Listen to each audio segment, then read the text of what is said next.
अचानक से हवाओं का रुख तब्दील होना शुरू हो चुका है। जो कहते थे कि हमने इमरान खान के नाम पर कांटा लगा दिया है और इमरान खान साहब को कड़ी से कड़ी सजा दी जाएगी, और इसी हवाले से 9 मई का नाम लेकर भी इमरान खान साहब को बहुत सारी धमकियां दी गई। लेकिन जो खबरें इस वक्त सामने आ रही हैं, उन्होंने लर्जा तारी कर दिया है कि शहबाज शरीफ साहब को बरतरफ करने की सोच इस वक्त शुरू हो चुकी है। यानी कि GHQ से एक बहुत बड़ी खबर सामने आई है। ताकतवरों के कासत ने इस लंका ढा दी है कि इमरान खान रिहा भी हो रहे हैं, दोबारा वज़ीर-ए-आज़म पाकिस्तान में बन रहे हैं। और अब ये सूरत हाल किस जानिब जाएगी कि इमरान खान और army chief general Asim Munir साहब के दरमियान मुज़ाकरात का नया दौर। इस हवाले से मुकम्मल डिटेल्स मैंने आपके सामने रखनी है। लेकिन अगर आपने चैनल को सब्सक्राइब नहीं किया, चैनल को सब्सक्राइब कर लें, बेल आइकन को दबा दें। आने वाली तमाम तरह अपडेट्स आपकी खिदमत में हर वक्त पेश होती रहें। बिस्मिल्लाहिर्रहमानिर्रहीम। अस्सलाम वालेकुम नाज़रीन, आप यूट्यूब और फेसबुक चैनल देख रहे हैं। मैं राना उज़ैर हूँ। नाज़रीन, कल सदर पाकिस्तान आसिफ अली ज़रदारी साहब ने अपने ओहदे का हल्फ लिया और फिर वो जो है आपने देखा कि प्रेसिडेंट हाउस भी पहुंच गए। और सबसे बड़ी बात यह कि जब भी कोई वज़ीर आज़म या सदर जो है अपने ओहदे का हल्फ लेता है, वो अपने ओहदे पर विराजमान होता है, तो उसको अपनी बीवी को फर्स्ट लेडी यानी कि खातून अव्वल का दर्जा देना होता है। उसको सिक्योरिटी भी मिलती है, सरकारी दौरे भी होते हैं, ये सरकारी होता है, इसको समझा जाता है।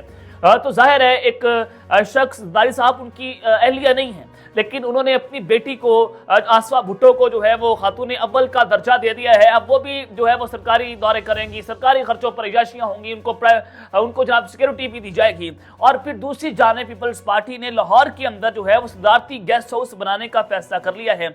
और ये फैसला पीपल्स पार्टी को पंजाब में मजबूत करने के लायमल के तौर पर सामने आया है। जनाब दराई के मुताबिक जो है जिसके तहत लाहौर में सदारती गेस्ट हाउस बनाकर पार्टी रहनुमाओं और जियालों को गेस्ट हाउस में बुलाया जाएगा। और सदर आसिफ अली ज़रदारी और बिलावल भुट्टो चंद रोज में लाहौर भी पहुंचेंगे। आसिफ अली ज़रदारी बिलावल भुट्टो रहनुमाओं से मुलाकात भी करेंगे।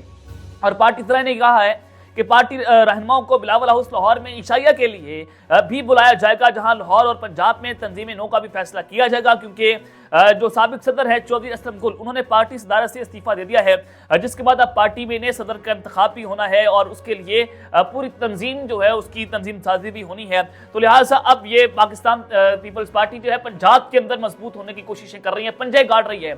और यही बात नजम सेठी साहब ने की कि शहबाज शरीफ साहब की सदारत में नून लीग का सियासी जनाजा निकलने जा रहा है और इनकी सियासत तितर बितर हो जाएगी। और ये जनाजा जो है वो आसिफ अली ज़रदारी साहब के हाथों से निकलेगा। और वही बात हो रही है कि ज़रदारी साहब अब लाहौर के अंदर आएंगे, पूरी सियासत को वो जनाब उसका ढांचा तब्दील करेंगे और अगली बार अपने बेटे को 2/3 के साथ ये वज़ीर-ए-आज़म बनवाने की कोशिशें करेंगे। इसके ऊपर जो है वो काम तेजी से जारी है। यानी कि बारियों वाला सिस्टम है कि एक फलाना चोर आ जाएगा, दूसरा फलाना चोर आ जाएगा। ये एक पूरा पाकिस्तान के अंदर निज़ाम पैदा करने की कोशिशें हो रही हैं। और फिर दूसरी जानिब मौलाना फजल रहमान साहब चूंकि उन्होंने जो है वो धांधली के खिलाफ आवाज़ उठा रहे हैं और इसी वजह से उन्होंने खान साहब के साथ भी हाथ मिलाने का जो है वो इशारा दिया था। तो आज फवाद चौधरी साहब जो है उन्होंने दावा किया कि फजल रहमान ने लॉन्ग मार्च किया तो शहबाज शरीफ के लिए हुकूमत चलाना बहुत मुश्किल हो जाएगी। शहबाज शरीफ अगर मौलाना फजल रहमान को मैनेज ना कर पाए तो हुकूमत के लिए बहुत बड़े मसाइल खड़े हो सकते हैं। एहतजाज अदालत के बाहर मीडिया से उन्होंने गुफ्तगू की और कहा कि मौलाना का मूड बता रहा है कि वो धांधली के खिलाफ आराम से नहीं बैठेंगे और इसके खिलाफ तहरीक जरूर चलाएंगे। अगर मौलाना फजल रहमान एहतजाजी तहरीक के लिए सड़कों पर निकल आए तो उन्हें संभालना मुश्किल हो जाएगा और जब केसेस खत्म होंगे तो 9 मई वाकयात पर केसेस शुरू हो जाएंगे। हम भी फॉर्म 47 के एमएनए हो सकते थे, लेकिन हमारा रास्ता है उसी की तो हमें सदा मिल रही है। यानी कि उन्होंने बड़ी वाज़ेह कह दिया है कि अगर हम ताकतवरों से हाथ मिला लेते, हम डील कर लेते तो हम भी आज एमएनए होते, लेकिन हमने वो रास्ता नहीं अपनाया और उसकी आज हमें सदा काटने को मिल रही है। और उन्होंने कहा कि इलेक्शन में जिस तरह फॉर्म 45 को फॉर्म 47 में तब्दील किया गया उसकी मिसाल नहीं मिलती और ऐसी धांधली पाकिस्तान में इससे कबल हमने कहीं नहीं देखी। इलेक्शन कमीशन ने रातों रात मैंडेट पर डाका मारा और उस वक्त हर तरफ इलेक्शन में धांधली की सदाएं बुलंद हो रही थी। तो आपने सब कुछ देखा कि ये सारा कुछ हो रहा है। तो जनाब अब 23 मार्च को पाकिस्तान तहरीक इंसाफ जो है वो एक मिलियन मार्च भी करने जा रही है। पाकिस्तान तहरीक इंसाफ इमरान खान साहब की जो है उनकी रहाई का मुतालबा भी कर रही है। तो ये एक बड़ी अच्छी चीज़ है। चले पाकिस्तान तहरीक इंसाफ अपने एंड पर कोशिशें कर रही है कि हमें ईवान में भी लड़ाई लड़नी चाहिए, हमें सड़कों के ऊपर भी जो है वो लड़ाई लड़नी चाहिए। तो हर तरह पर लड़ाई जो है वो जा रही है। अब इमरान खान साहब से मुलाकात करने की इजाज़त नहीं दी जा रही, उनके बहुत सारे लोग वहाँ पर जाते हैं, अभी तक जो है वो सारा सिलसिला जारी है। बैरिस्टर गौहर अली खान साहब ने इमरान खान साहब से मुलाकात के लिए इस्लामाबाद हाई कोर्ट से रजू कर लिया है और सेनेट इलेक्शन से मुतल्लिक पार्टी का इससे मुशावरत जरूरी है। अदलिया से उम्मीद है, तवक्को है कि हमें जरूर इंसाफ मिलेगा। ये जनाब पाकिस्तान तहरीक इंसाफ कोशिशें कर रही है। और फिर दूसरी जानिब आज जो है वो चीफ जस्टिस कादी फायद ईसा साहब ने असदुद्दीन केस के हवाले से आज बड़े सख्त किस्म के रिमार्क्स दिए। जाहिर है असदुल्ला की गिरफ्तारी के पीछे जो है चीफ जस्टिस कादी फाइज ईसा साहब हैं, जो इनकी कुछ हालिया दिनों में जो है वो मौजूदा DJI जनरल अदीम अंजुम साहब से मुबैना तौर पर एक मुलाकात हुई है और उसमें उन्होंने ये बात की कि असदुल्ला साहब से माफी मंगवाई जाए और जो मेरे ऊपर टैग लगा हुआ है कि जनाब मैंने ये गिरफ्तारी करवाई है, तो वो टैग मेरे सर से जो है वो उतारा जाए। तो अब जनाब आपने ये उसको डॉट से डॉट कलेक्ट करना है, जो मैंने अपने पिछले व्लॉग में आपको खबर दी थी। तो चीफ जस्टिस कादी फाइज ईसा साहब ने IG इस्लामाबाद अकबर नासिर खान पर शदीद बरहमी का इजहार किया और दराये के मुताबिक सहाफियों को FIA नोटिस हरासा किए जाने के खिलाफ केस की सुनवाई हो रही थी, जहां पर जो है वो press association of supreme court की जानिब से बैरिस्टर सलाहुद्दीन पेश हुए, जबकि अटॉर्नी जनरल भी पाकिस्तान जो है वो भी सुप्रीम कोर्ट में पेश हुए। दौरान समाअत चीफ जस्टिस ने कहा कि IG साहब आप आए क्यों हैं, यहाँ आप क्या अपना चेहरा दिखाने आए हैं? एक क्राइम की रिकॉर्डिंग मौजूद है, उन मुलजिमान का सुराग नहीं मिल रहा। अटॉर्नी जनरल साहब भी किस किस्म के IG हैं, इनको तो ओहदे से हटाने की सिफारिश करते हैं। और कादी फाइज ईसा साहब ने कहा मतूदा जान अगवा अफसार पर हमले के मुकदमात में गैर तसल्ली बख्श कारकर्दगी रही 4 साल हो गए हैं और आपको कितना वक्त चाहिए?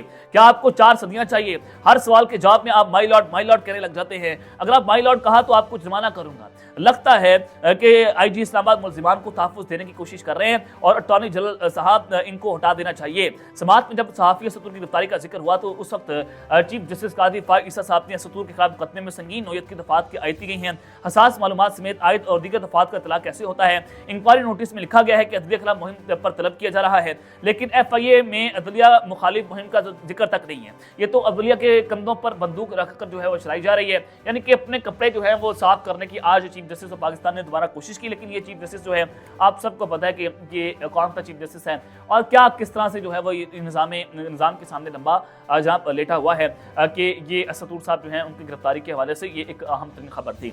अब आ जाएं कि जनाब जो GHQ से खबर है कि आर्मी चीफ और इमरान खान साहब के साथ मुज़ाकरात चल रहे हैं और अचानक से क्या हवाओं का रुख तब्दील हुआ कि ये एक खबर जो है वो उड़ती उड़ती हमारे सामने आ गई कि इमरान खान साहब दोबारा एक तो वज़ीर-ए-आज़म पाकिस्तान बनने जा रहे हैं, वो रिहा भी हो रहे हैं और शहबाज शरीफ साहब को वज़ीर-ए-आज़म पाकिस्तान से बरतरफ किया जाएगा और GHQ से ये जनाब खबर आ जाती है। तो ये अचानक से हुआ क्या कि एक जानिब तो कोर कमांडर्स कॉन्फ्रेंस हुई, उसका लामिया आया और ये फौज का जो पूरा अपना एक मोमेंटम या सिस्टम होता है, तो यानी कि फौज की जो सोच थी वो तो बड़ी वाज़ेह होगी कि इमरान खान साहब को माफ़ नहीं किया जाएगा और 9 मई जो हुआ है उनके जो मुलजमान हैं, उनके जो सहूलतकार हैं, उनको कटहरे में लाकर खड़ा किया जाएगा। ये कोर कमांडर्स कॉन्फ्रेंस जो हालिया हफ्ते हुई उससे आपको अंदाजा हो गया कि इमरान खान साहब को बख्शा नहीं जाएगा। लेकिन बात यह है कि आप पॉलिटिकल स्टेक होल्डर्स को पाकिस्तान की सियासत से माइनस नहीं कर सकते और इमरान खान साहब तो पाकिस्तान की तारीख के सबसे मकबूल तरीन लीडर हैं। 2-2.5 साल से हो गए हैं, वो कौम ना थक रही है, ना उसका लीडर थक रहा है, ना उनकी सपोर्टर थक रहे हैं। वो सड़कों के ऊपर मार भी खा रहे हैं, उसको मम्मी डैडी कहा गया, उसको बर्गर जमात कहा गया, उसी जमात ने सबसे ज्यादा मुजामत भी दिखाई और फिर वो ताकत के जोर पर आई भी वापस। उसने बताया कि अवाम के कंधों पर बैठकर कैसे आ जाता है, उसने ये भी बताया, उससे तमाम अंदाजे गलत भी साबित करती है। बहुत सारी कैलकुलेशंस हुई कि 2 तिहाई नवाज शरीफ को दे दी जाएगी, जनाब इसको वज़ीर-ए-आज़म पाकिस्तान बना दिया जाएगा। वो नवाज शरीफ अपनी एक सीट बचाने में भी नाकाम रहा। डॉक्टर आसमी राशिद साहिबा जो है वो जो सीट उस पर वो जीती है नवाज शरीफ साहब N130 से, वो सीट भी उनके खतरे में पड़ती हुई दिखाई दे रही है। यानी कि जिसको आप वज़ीर-ए-आज़म पाकिस्तान बनाने का सोच रहे थे वो तो अपनी एक सीट भी जीतने के काबिल नहीं था और मरियम नवाज अपनी सीट हार गई महार शराफत से, 800 वोटों की लीड से हारी। तो जनाब उसको आपने उठाकर वज़ीर-ए-आला पंजाब लगा दिया। आप यहाँ से अंदाजा लगाएंगे पाकिस्तान में कैसे कैसे लोग जो हैं वो जनाब जो अच्छी नौकरी करते हैं, जो बूट पॉलिश कर लेगा वो जनाब बड़ा ओहदा रख लेगा। तो इससे एक चीज़ बड़ी वाज़ेह थी कि जो एक पूरा माइंडसेट बनाया गया था, या जो कैलकुलेशंस की थी वो कैलकुलेशन जो है वो गलत साबित होगी। जब ये सब कुछ होता है तो डेफिनेटली आप अपने किए पर सोचते भी हैं, आप उसके ऊपर जो है वो चाहते हैं कि कुछ ना कुछ दरमियानी रास्ता निकल जाए। और मेरे पास खबर ये थी कि एक अहम तरीन साबिक फौजी जनरल जो हैं वो दरमियानी रास्ता निकालने की कोशिश कर रहे हैं कि दरमियानी रास्ता निकल जाए, सूरत हाल जो है वो बेहतर हो जाए और जो ये मामला जा रहा है पॉइंट ऑफ नो रिटर्न की जानिब, उसको आप सूरत हाल को डिफ्यूज करें। ये खबर जो है हमारे पास मौजूद थी। तो आज मैं आपको बताना चाहता हूं कि सुहेल इब्राहिम साहब जो हैं वो ताकतवरों के कासिद भी हैं, ये बड़े क्रेडिबल जर्नलिस्ट हैं, पाए गए जर्नलिस्ट हैं और जब ये बात कर रहे होते हैं तो आप अंदाजा ये लगाएं कि कहाँ से बोलते हैं, ये सबसे इंपॉर्टेंट होता है। तो उन्होंने जनाब ये एक बड़ा अहम तरीन कॉलम लिखा है कि कौन सा मॉडल, बांग्लादेश या बर्मा, और उसमें जो सबसे इन्होंने अहम बातें की, उन्होंने कहा कि जैसे तैसे कभी कैसे भी 2 तिहाई अक्सर वाली हुकूमत बन गई, धांधली नाइंसाफी जोर जबरदस्ती जो है कहीं से या पाकिस्तानी रवायात के ऐन मुताबिक जो है उस हुकूमत को बनाया गया और ज़मीनी हकीकत यह है कि रियासत निज़ाम को आगे चलाना चाह रही है। इंतखाबात से पहले कहा जा रहा था कि अगली हुकूमत को 2 तिहाई अक्सर मिलेगी और वो बांग्लादेश मॉडल की तरह एक सारी तरक्की पर फोकस करेगी। मुक़तदरा यानी कि इस्टेब्लिशमेंट, अदलिया और तमाम इदारे शेख हसीना वाजिद की तरह वज़ीर-ए-आज़म की भरपूर हिमायत करेंगे और सियासी मुखालफों को हुकूमत के रास्ते में मुज़ाहमत नहीं होने दिया जाएगा। ये जनाब पूरी कोशिश हो रही थी कि इमरान खान साहब का गला कुचल दिया जाएगा और उनको सामने नहीं आने दिया जाएगा और बांग्लादेशी मॉडल वहां पर खड़ा किया जाएगा। पाकिस्तान में 10 साल के लिए जो है वो हुकूमत बनाई जाएगी। लेकिन इलेक्शन के गैर मुतवक्के नताइज ने रियासती मंसूबों पर ज़रब तो लगाई, मगर ये मंसूबे अब भी उसी टारगेट की तरफ जारी और सारी हैं। रियासत पहले सब कुछ नून के वज़ीर-ए-आज़म को देना चाहती थी, तमाम फिर मखलूत हुकूमत बनानी पड़ गई, मगर अब भी हम जो है वो तेजी से बांग्लादेशी मॉडल की तरफ जा रहे हैं। कोर कमांडर्स कॉन्फ्रेंस का लामिया भी ये बता रहा है कि 9 मई के जिम्मेदारों के लिए कोई गुंजाइश बाकी नहीं है। इमरान खान और तहरीक इंसाफ के लिए अभी भी सियासी निज़ाम के अंदर गुंजाइश नहीं निकाली जा रही, बल्कि इतलात ये हैं कि सख्तियों का दौर फिर से शुरू हो सकता है। लेकिन जनाब उन्होंने कहा कि मुझे अंदेशा ये है कि अगर सियासी गड़बड़ रही और मुजाहिरे सड़कों पर आ गए तो कहीं हम बर्मा मॉडल की तरफ न चले जाएं, जहां की फौजी जनता ने 2021 से किरदार संभाल रखा है और वहां की पॉपुलर लीडर ऑन सान सूची मुसलसल जेल में है और मिलिट्री जनता को चीन से मुआशी मदद हासिल है। ये बड़ी इंपॉर्टेंट है कि बर्मा में जो है वो मार्शल लगाया गया था और उनके जो वज़ीर-ए-आज़म थी उनको जो है वहां की पॉपुलर लीडर हैं उनको आपने जेल के अंदर डाल दिया और वही सूरत हाल आज पाकिस्तान में कहीं ना बन जाए। ये जनाब सुहेल भाई साहब ने जो है वो इसका तज़किरा अपने कॉलम में किया और सबसे इंपॉर्टेंट बात जो उन्होंने वहां पर की है, कैसे महसूस होता है कि गैर मुतवक्किल इंतखाबी नताइज ने रियासत को एक बहुत बड़ा शौक दिया है, जिसके बाद जो है वो उस सूरत हाल इस वक्त थमती हुई दिखाई नहीं दे रही। और उन्होंने कहा कि मैं सियासत का एक अदना सा तालिब इल्म हूँ और उस हैसियत से मेरी राय ये है कि 8 फरवरी के नताइज के बाद इमरान खान को जेल से बाहर निकालकर बनी गाला में नजरबंद कर दिया जाता और 1977 में जैसे वज़ीर-ए-आज़म भुट्टो ने कौमी इत्तेहाद के सालाना रेस्ट हाउस में नजरबंद लीडरों से मुज़ाकरात किए थे, नया वज़ीर-ए-आज़म उनसे मुज़ाकरात करता और 1977 में फौज ने कौमी इत्तेहाद की लीडरशिप को भी ब्रीफिंग दी थी, वैसे ही सिक्योरिटी और मुआशी ब्रीफिंग इमरान खान को दी जाती और उन्हें मुसाहलत के लिए मादा किया जाता, मगर जो है वो ये सूरत हाल नहीं बन सकी। और उन्होंने कहा कि सियासी बुरहान को खत्म करने के लिए दूसरा हल ये है कि एक तो आप इमरान खान को दोबारा जो है वो रिहा करें, उनको वज़ारत पाकिस्तान लगा दें। दूसरा उन्होंने कहा कि मौलाना फजल रहमान की सरबराही में एक ऑल पार्टीज पार्लिमानी कमेटी बना दी जाए जो धांधली की तहकीकात करे, इंतखाबी उज़रदारियों की जो भी दरख्वास्तें वसूल हों वो पार्लिमानी कमेटी के सामने पेश होनी चाहिए। अगर ये सारी शिकायतें दुरुस्त हैं तो उससे पाकिस्तान तहरीक इंसाफ की अक्सर बन जाएगी, तो शहबाज शरीफ मुस्ताफी हो जाए और पाकिस्तान तहरीक इंसाफ हुकूमत बनाए। और अगर ये शिकायत दुरुस्त साबित नहीं होती तो पाकिस्तान तहरीक इंसाफ मौजूदा हुकूमत को तस्लीम कर ले और पार्लिमानी पार्टी अपोजिशन में किरदार अदा करे।